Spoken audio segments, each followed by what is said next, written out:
else would. For those of you that do not know, Trey became very sick in early August, and he fought every day until November 1st. And that's when God decided that he needed an old farming, roughneck welder that could make something with nothing.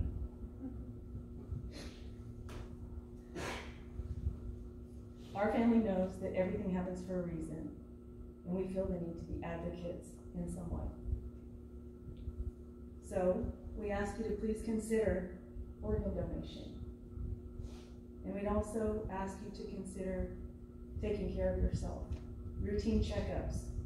Trey is an example of someone who appeared and felt healthy, but he was not okay. When Trey and I married, he recorded music to sing to me at our ceremony. We began our life together with him singing to me, and now we're ending our life with him singing to me.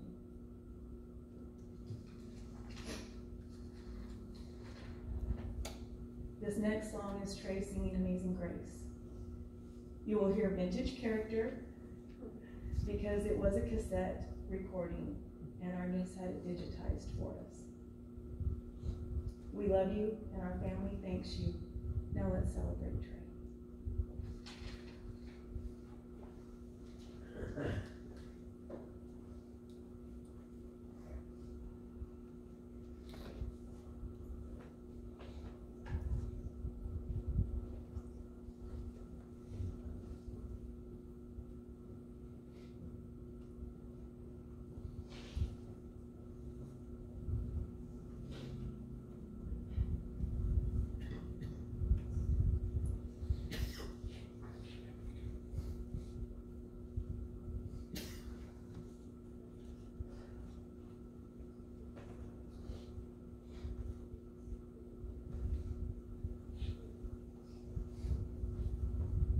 A brief intermission.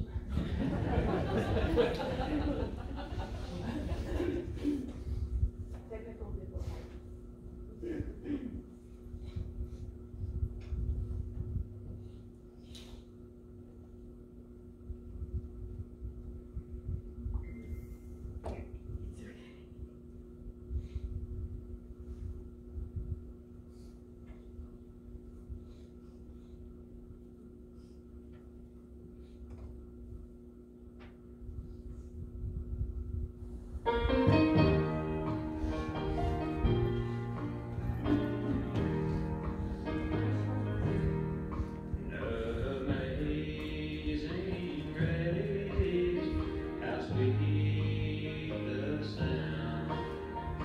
Saved a wretch like me. I once was lost, but now I'm found. Was blind, but now I see. 'Twas grace that taught my heart to feel.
first begun. Amazing grace, how sweet the sound that saved a wretch like me. I once was lost, but now I'm found. Was blind, but now I see.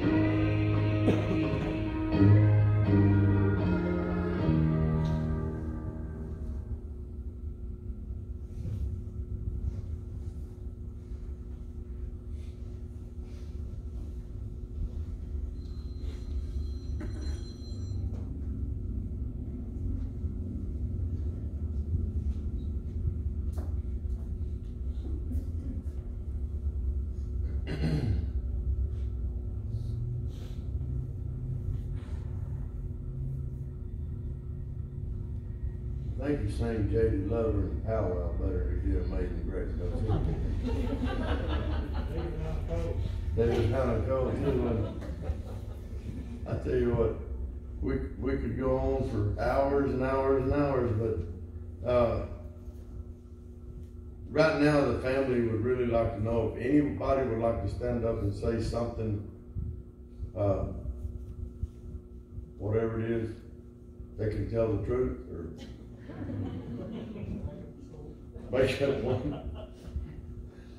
We fabricated a lot of things, but no, if you would like to share something about something that you had a good time with Trey, or have something you want to share about him, what you think of him, whatever, that you can do that right now.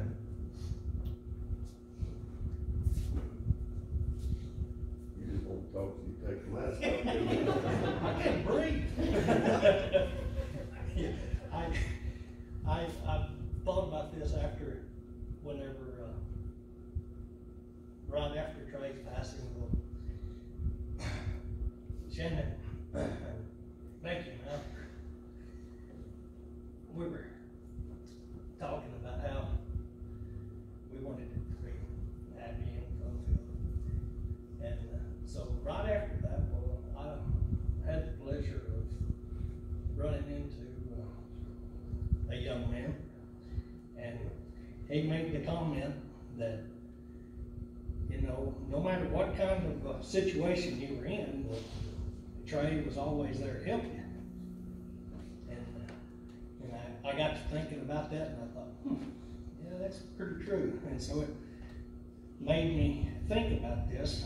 And so anyway, right after Becky and I had gotten married, well, I had rented a farm from Susan, and there was I needed to go get side roads and stuff and move over there to where we could water. And so I had this big long trailer, and at that time, well, I had tore the transmission out of my pickup. And so I asked Trey if he'd help me. He said, yep. So, and all of you probably remember Trey's pickup, but he had a Dodge, and he, you know, as he was a craftsman, he jacked it up, and so it stood about yay tall, you know, and so we hooked this trailer on. Well, also he was a mechanic, so he had this, he took all the headers and everything else, and that was one of the things that we had in common, was we liked, if we couldn't make it fast, well, we liked to have it loud, so yeah, it was definitely loud. So anyway, we, you know, his pickup, well, you could start it up in Seminole, and you could hear it in planes and hogs or sea rays somewhere. And so we get in here and we take the trailer, hook onto this pickup, and take off. The farm was over by Loop, and so we go through Seminole. And anyway, going through Seminole, we stirred up the law, and so they pulled us over. And so here we are in the mix of all of this, in front of where the jailhouse is now. And so this, I can still look, I can remember, you know, here we are, we pulled up and there, no Trey turns off the pickup. And so I turn and I look and I see there's Enlow. He gets out of the car and he's got his hand on his gun before he's coming, and he's thinking, oh man, we got two of them in there, two hoodlums, so I'm gonna get him. So anyway, I look over at Trey, and Trey turns off the pickup and opens the door, and you know, I have to jump out a little bit, so he jumps out, and I don't know if he'd make the turn or what, but anyway, I was looking back there, Enlow coming like that, and I was thinking, man, I think Trey's gonna need some help. So I open the door and I go to get out, and about that time, bam! And man, I see him light and just looking around, and I'm thinking, what the heck? And I look over there at Trey, and Trey had the door had opened up. He stepped out, and the repercussion of the pickup went like that and flung him back, and dang, Trey, did that guy's mad? We better be good. And so anyway, we go back there, and Enlow was so excited that he was going to get two hoodlums. Well, he got out of the cop car and left it in gear. And so he hit the car, you know, and that's what the thump was. And then I see where Trey had jumped, you know, back, and he caught himself before he got there. And so we got out of that bind because of the police run over us. And so then, after all of that, well, I kind of thought about all the activities that had happened along about that time, and you know, Trey was kind of a daredevil, and he liked the equation of, you know, we like the three-wheelers or whatever, we'd have hoods and slide and you know, in the snow and whatnot. And Trey was definitely a daredevil, and so I think some of you guys were involved with that, where you were sliding around with the hood.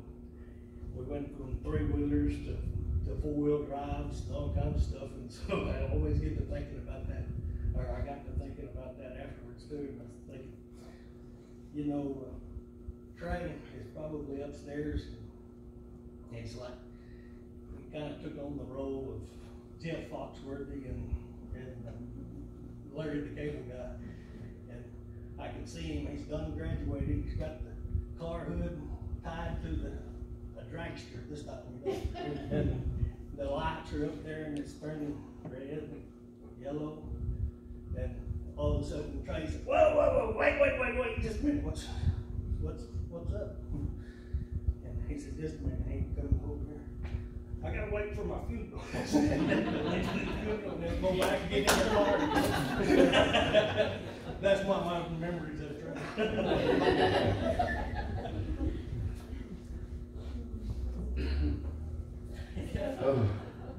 We got about another one without anybody mentioning names. Anybody else? Yes, sir.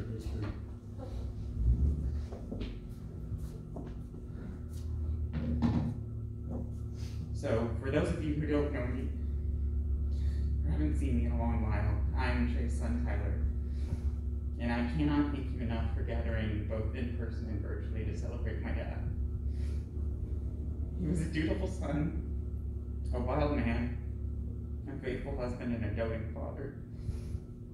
He was a prime example of honesty and genuineness, even if you didn't like to hear what he was saying.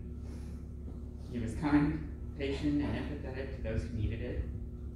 He was stern, disciplined, and straightforward with those who needed it more. My personal motto for life is seek wisdom always, which was something I learned from my parents, not by lecture, but by observation. Dad was never perfect, but he always sought to better himself, and he stayed strong in his convictions while still striving to understand others. Trey Barron was a scholar at heart with an inquisitive mind, a passionate protector and mentor, a proud craftsman and artisan of numerous trades and mediums. He was an engineer, a blacksmith, an artist, a musician, and a chef. Dad passed on so much of his knowledge of these things to me throughout the years and encouraged me to foster my own passions and ideas in the same way he did during his life. He and I spent so much time discussing, laughing, and teaching each other new things, and we always challenged each other in one way or another. He showed me how to work on cars or tractors, how to weld, how to farm, how to care for those around me, and most importantly, how to be a humble, faithful man. My father was an avid chef, and my fondest memories of him start in the kitchen as a very young kid. He fostered within me a deep and everlasting joy of cooking for anyone and everyone I meet. It's the way I show love much as he did for most of his life. I've built my skills throughout my life based on what he taught me, and I know he's proud of the chef I've become today. Trey was the most loving and most accepting man I've ever met. He never passed judgment on first glance and never dismissed anyone. It was the honor of my life that he and my mom were able to walk me down the aisle of my wedding 4 days before he fell ill. My husband, Ty, was bear hugged by my dad before he could even introduce himself on their first meeting. And Ty loved him as a father from that moment on. Trey loved my mother with a heart larger than heaven itself. And I think he may be giving the angels a talking to about how to act when it comes to unconditional love. Shannon was and is the light of his life, and though he may be at God's side now, he will never be anything but devoted and watchful over her. He recorded the song, If Tomorrow Never Comes, for their wedding 28 years ago. And though he isn't here now, I'd like to think that tomorrow always comes. Dad wouldn't want anyone to be sad or upset.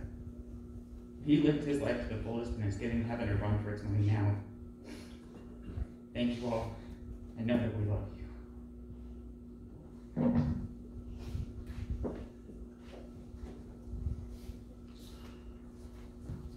Lena.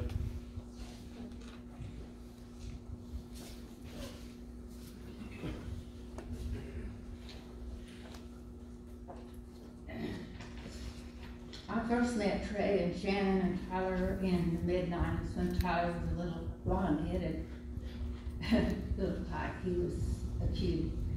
One of the many qualities that I remember about Trey was his ability to figure out a way to do something, to fix it, to build it, to make something work with no resources.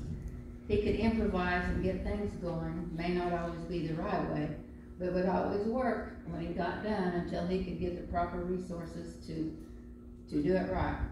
He was a gifted craftsman when it came to working with steel. If you give him a piece of steel, he'd say, well, what do you want made out of it? He'd figure out some way to use it. He never wasted anything. He'd always pick up the junk and say, this isn't junk, this is something we can do something with.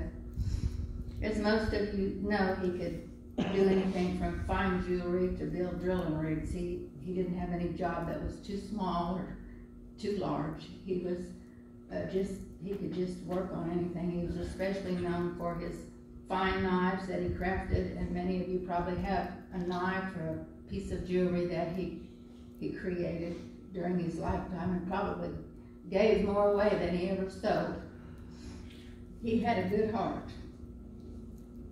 He was always willing to give a helping hand to his family, friends, neighbors, fellow employees, and even people he didn't know. If they needed help, he was always there to give them a helping hand. It didn't matter what time of the day or night it was. He was always there for anybody. He would teach the young guys how to do things. He would, if they needed advice, he would give them advice. And Trey always gave godly advice. He was a good Christian. Oftentimes, he would give them some advice, but he'd always inject some humor in there, and then they would remember it. You know, it was just his way. He was a good witness for Jesus Christ. He wasn't perfect, none of us are, but when asked for advice, he would give a Christian-based answer to those who needed to hear. In all the years I knew him, I never, ever heard him take God's name in vain. He always spoke highly of his family. He loved them so much.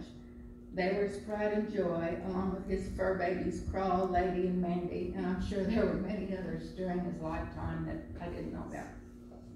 When God chose to take Trey to his forever heavenly home on November 1st, I'm pretty sure he needed Trey there helping with preparation and getting things ready for the rest of us when we get to heaven. Anyone here who may not be certain about that future, he would be telling them, maybe you better get your papers in order. Trey had done that many years ago, and he was a good witness for Jesus Christ.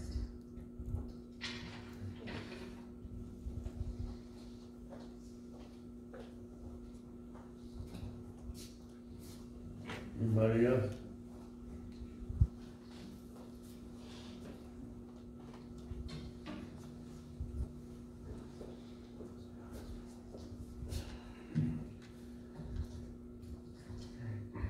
So for those of you who don't know me, I am the other Tyler Barron now.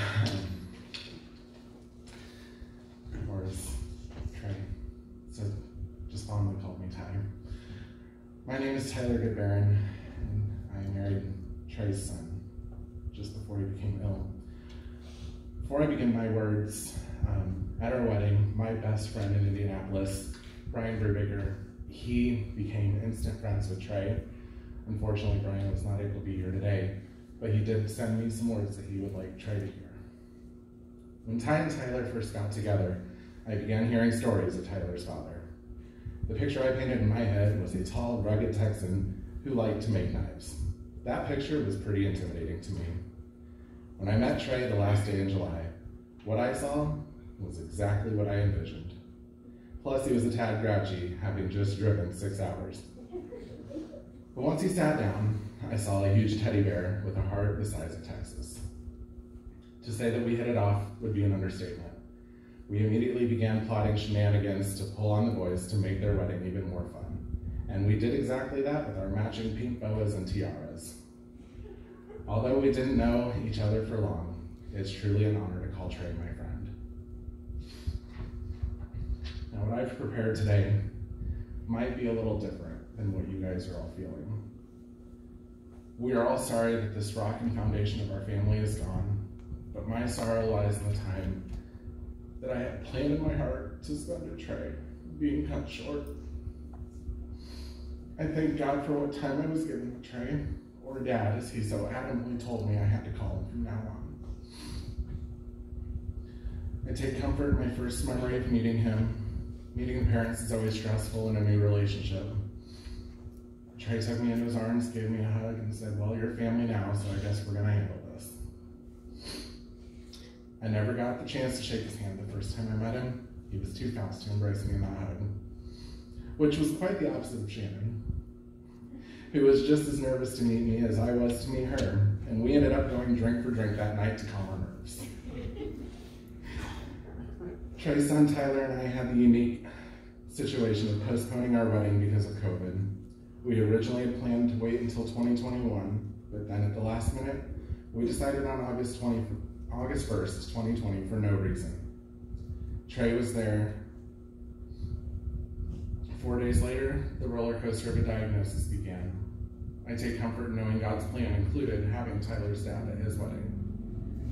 My last time visiting Trey, 3 days before he passed, he was tired. When it was time for me to leave, I took his hand, and I told him I loved him, and he squeezed my hand, and that was enough. That was Trey.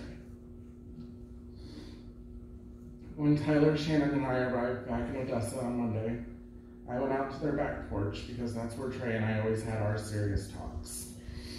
I told Trey I'm sorry. I'm sorry he isn't here. I'm sorry I wasn't ready for this. But I also told him that we've got it from here. We will carry on, we will stay strong, and we will always take care of his beautiful wife, Shannon. I thank you, Trey. Thank you for accepting me, for loving me, and for making me part of your family. And I'd like to end with Psalms 143. The night that Trey passed, my sister sent me this as comfort. Lord, hear my prayer. Listen to my cry for mercy. In your faithfulness and righteousness, come to my relief. Thank you, Trey.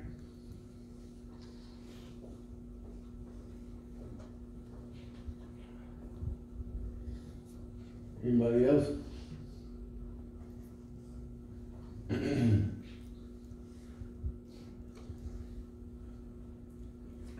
think now they have a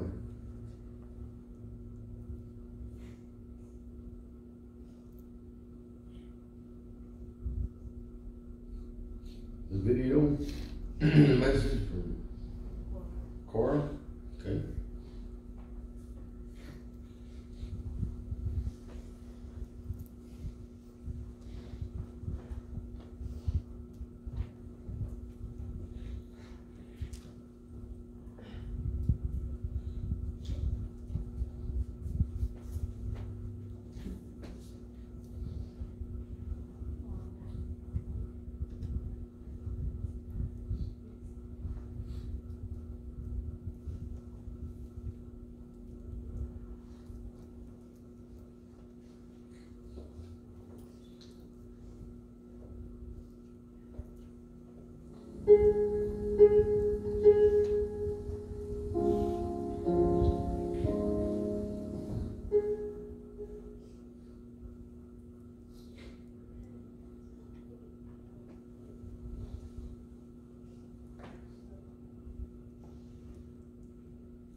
See you in heaven.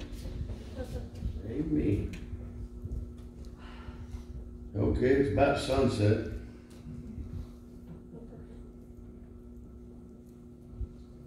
Glad you joined. Where are you at? Are you aggravating Uncle Trey? Or is he aggravating you? Quit putting a guitar strap on the Trey.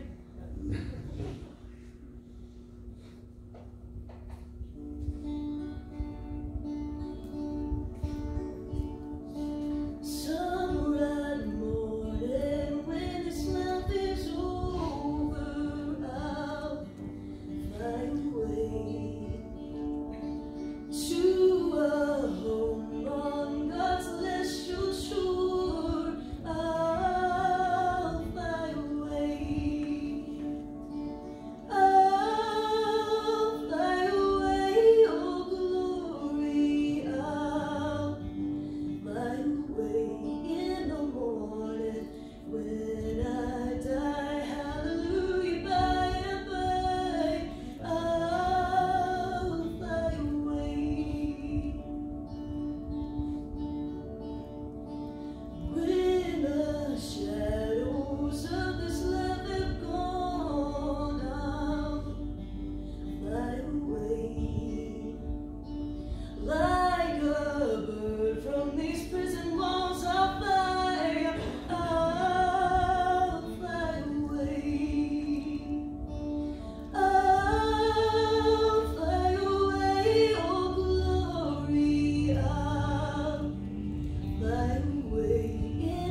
think Uncle Trey would really like to hear you play that a little faster.